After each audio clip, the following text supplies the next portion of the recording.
اللہ کے ام سلمہ رضی اللہ عنہ کی زندگی سے ایک پیغام یہ بھی ملتا ہے کہ آج ہماری شادیوں کی جو بنیاد ہوتی ہے، آج ہماری شادیوں میں جو مسئلے ہوتے ہیں، ہم مسئلوں کو چھپن چھپی سے کام لیتے، یعنی اگر کوئی مسئلہ ہے تو بولتی نہیں، شادی کے بعد بولتی، شادی سے پہلے نہیں۔ حالانکہ ام سلمہ یہ پیغام دیتی ہے اگر کوئی مسئلہ ہو تو دونوں فریقوں کے درمیان، دونوں رشتہ داروں یعنی دونوں جو ذمہ داران ہوتے ہیں ان کے سامنے رکھی جائے۔ اگر میری بہنوں یاد رکھنا، آج ہمارے شادیوں کا معاملہ یہ ہے کہ ہمارے شادیوں کی شروعات، ہمارے رشتوں کی بنیاد جھوٹ سے رکھی جاتی، اور یاد رکھنا جس رشتے کی بنیاد جھوٹ سے ہوتی ہے اس میں اللہ کی مدد کیسے آ سکتی ہے، اور جس رشتے کی بنیاد سچ ہوتی ہے، اور اللہ کبھی سچے انسان کو ناکام نہیں کرتا۔ جب سچائی کے ذریعے تم رشتے کی شروعات کرتے ہو تو آگے کیسے بھی حالات ہو اللہ اس میں مدد کرتا ہے۔ آج ہمارے معاشرے میں اگر بچی ایس ایس سی پاس ہے، انٹر ہے تو گریجویشن بول دیتے نہیں، اور اگر بچی فیئر ہے تو ویری فیئر بول دیتے، یعنی کیسا بھی چلتا۔ لیکن یاد رکھنا جھوٹ سے جس رشتے کی شروعات ہوتی ہے اس رشتے میں کوئی خیر نہیں۔ جس رشتے کی شروعات سچ سے ہوتی ہے واللہ یقین جانیے اس رشتے میں اللہ ضرور برکت دیتا ہے۔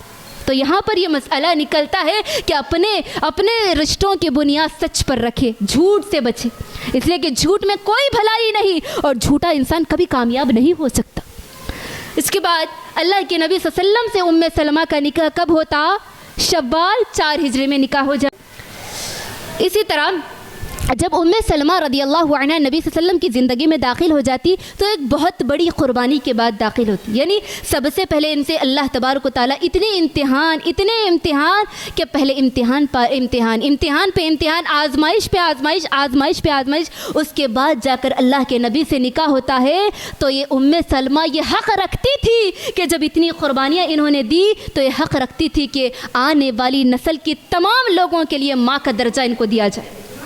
تو اللہ تبارک و تعالیٰ نے ان کو ماں کا درجہ دیتے ہوئے نبی صلی اللہ علیہ وسلم کی بیوی بنا دیا۔ اب یہ نبی صلی اللہ علیہ وسلم کی، میری بہنوں اب یہاں پر اپنا جائزہ لیجئے، ایک بہت بڑا پیغام مجھے اور آپ کو ملتا ہے۔ کیا پیغام ملتا ہے مجھے بولیے؟ کہ ام سلمہ رضی اللہ عنہا نے اپنی زندگی میں اتنی قربانیاں دی، اللہ اکبر، یقین جانیے اتنی قربانیاں دی۔ اب مجھے بتائیے میری بہنوں، اپنا محاسبہ کیجئے، اپنا حساب کیجئے، ہم نے اپنی زندگی میں کتنی قربانیاں دی، ہم نے اللہ کے لیے کتنی قربانیاں دی۔ میری بہنوں ذرا غور کرنا، ہم نے اپنے شوہر کے لیے قربانیاں دی، اپنے بچوں کے لیے قربانیاں دی، اپنے رشتہ داروں کے لیے قربانیاں دی، اپنے ماں باپ کے لیے قربانیاں دی، لیکن مجھے بتائیے اللہ کے لیے کیا ہم نے کبھی کوئی قربانی دی؟ کوئی ایسی قربانی موجود ہے جو اللہ کے لیے ہم نے دی اور کل قیامت کے دن کہے کہ اللہ وہ قربانی صرف تیرے لیے تھی؟ کوئی ایسی قربانی ہم نے اللہ کے لیے دی، اللہ کے دین کے لیے دی، اللہ کے اسلام کی خاطر ہم نے کوئی قربانی دی؟ تو کہاں تھے ہم؟ کہاں پر چل رہا تھا؟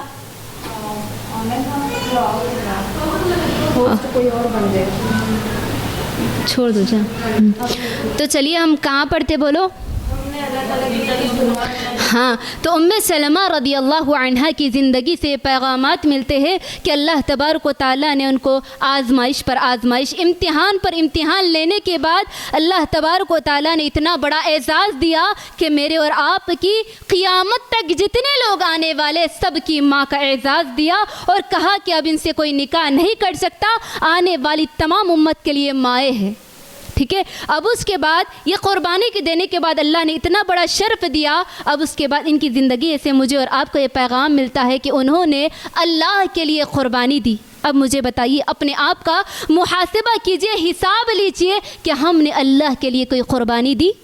کیا کوئی ایسی قربانی ہماری موجود ہے؟ ہم نے قربانیاں تو بہت دی، اپنے شوہر کے لیے، بچوں کے لیے، رشتہ داروں کے لیے، اپنے ماں باپ کے لیے۔ کیا کوئی ایسی قربانی موجود ہے جو اللہ کے لیے ہو، جو دین اسلام کے لیے ہو، جو دین کی خاطر ہو، تاکہ کل قیامت کے دن اللہ کے سامنے کھڑے ہو کر کہے کہ اللہ یہ قربانی صرف تیرے لیے تھی؟